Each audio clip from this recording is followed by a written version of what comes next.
नमस्कार, राष्ट्रीय न्यूज चॅनलमध्ये आपल्या सर्वांचे स्वागत।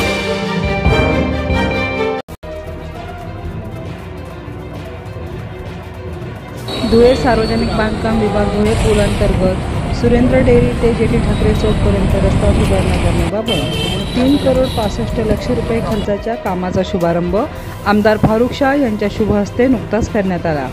साक्री रोड परिसरातील कॉलनी परिसरात 5 वर्षांपूर्वी रस्ते व मूलभूत सुविधांचा वणवा होता।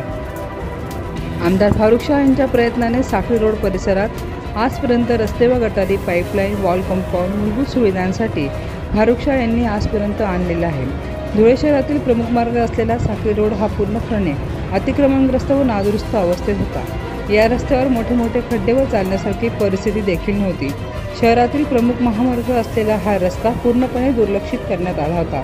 यासाठी या परिसरातील नागरिकांनी आमदार फारुख शाह यांच्या निवेदनाद्वारे मागणी केली आणि आमदार फारुख शाह यांनी या कामाचा शुभारंभ केला। या कार्यक्रमाच्या वेळी आमदार फारुख शाह यांच्यासोबत इतरही मान्यवर आणि परिसरातील सर्व नागरिक उपस्थित होते। आज साक्री रोड येथे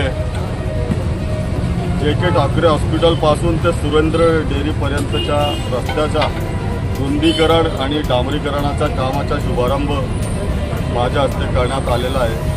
आपण बघितलं असेल, आम्ही पहिल्या टप्प्यात गुरु शिष्य स्मारकापासून ते मोती नाला पुलापर्यंतचा रस्ता डांबरीकरण केलेला होता आणि नंतर ते या रस्त्यावर लाईट पण नव्हते आणि पोल उभारून आम्ही लाईटची व्यवस्था करून दिलेली आहे। या कामासाठी आमचे ह्या प्रभागातील नगरसेवक योगेश भाऊ इशी, लखन भाऊ गोराड आणि अनेक लोकांनी माझ्याकडे मागणी केलेली होती। त्यासाठी मी अर्थसंकल्पीय बजेटमध्ये 3,65,00,000 एवढ्या निधीची तरतूद करून दिलेली होती आणि आज त्याच कामाचा शुभारंभ माझ्या हस्ते करण्यात आलेला आहे। आज या प्रसंगी माझ्यासोबत आमचे महिला अध्यक्षा मल्लिका मॅडम, तसेच प्यारेलालभाई पिंजारी, कैसरभाई पेंटर, लखन भाऊ गोराड, या परिसरातील नगरसेवक योगेश भाऊ इशी आणि परिसरातील नागरिक मोठ्या संख्येने इथे उपस्थित आहेत। भैया, एक प्रश्न असा आहे, गोटेंनी आरोप केला आहे की अम्युजमेंट पार्कमध्ये तुमचे माणसं बेकायदे वसुली करतात, त्याबद्दल तुमचं काय म्हणणं आहे? आता कसं आहे, जे अनिल गोटे आहे ना, त्यांनी आपल्या नावापुढे जे कार्यसम्राटची बोगस उपाधी लावून घेतलेली होती, ती बोगस उपाधी मी हिसकावून काढलेली आहे। म्हणून आता त्यांना झोपसुद्धा येत नाही आणि जर झोप आली तर झोपेतून ते बिचकून उठतात, फारुख शाह फारुख शाह। आता त्यांना कुठलंही काम नाही, फक्त ते अगरबत्ती घेऊन फारुख शाहांनी कुठे कुठे कामं केलेली आहे तिथे जाऊन ते पाहणी करताय। पण त्यांना मला एवढंच सांगायचं आहे का बाबा, आता तुझी वय झालेली आहे आणि तुझ्याकडे आता दिवस कमी आहे आणि माझे काम इतके आहे, जर तू दररोज एक कामावर गेला, एक कामाची पाहणी केली तरी तुला ते दिवस पुरणार नाही। एवढे काम आहे माझे, तू माझा नादी लागू नको। तुझ्या पोटात हात नाही, तोंडात दात नाही, कशाला बडबड कर। ते आरोप जे केले त्याच्या